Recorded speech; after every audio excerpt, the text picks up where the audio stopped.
دستور بچاؤ وقت بچاؤ بہت اہم حساس مسئلہ ہے، ہم سب کے لیے ضروری ہے۔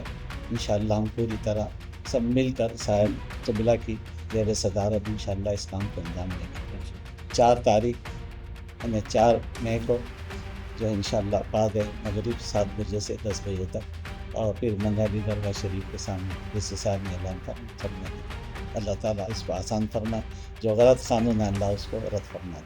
آج حضرت سجادہ نشین کی صدارت میں تمام جماعتوں کی نمائندگی رہی اور 2 کمیٹیاں فارم کی گئی ہیں، اور جیسے محترم سجادہ نشین صاحب نے جو اعلان کیا 4 تاریخ کے پروگرام کو، اس کو کامیاب بنانا چاہیے، اور ہم سب صاحب کے ساتھ ہیں۔ دستور بچاؤ وقت بچاؤ بہت اہم حساس مسئلہ ہے، ہم سب کے لیے ضروری ہے۔ انشاءاللہ ہم پوری طرح سب مل کر صاحب قبلہ کی زیر صدارت انشاءاللہ اس کام کو انجام دیں گے۔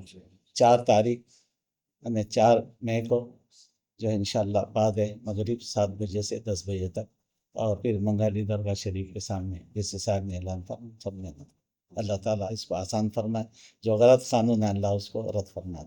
جی عوام کو جوڑنے کے لیے سب کمیٹیاں بنائی گئی انشاءاللہ، پورے جو ہے ٹاؤن میٹنگ کے ذریعے، پبلک میٹنگ کے ذریعے، دیگر جو اجلاس کے ذریعے اس کے سلسلے میں شعور بیدار کیا جائے گا، گلی گلی جائیں گے اور تمام لوگ اس کے لیے محنت کریں گے انشاءاللہ۔ کیا کر رہے وہی کر رہے ہیں آپ جو کر رہے ہیں۔ یہ جو اجلاس ہے یہ All India Muslim Personal Law Board کے گائیڈنس پر انہی کے مشوروں سے آگے بڑھ رہا ہے، اور ہم اسی کے ساتھ برادران وطن کو بھی دعوت دیتے ہیں کہ جو بھی اینٹی کانسٹیٹیوشنل لاز آ رہے ہیں اس کے لیے وہ ساتھ ہمارے جڑ جائیں اور اس احتجاج میں حصہ لیں۔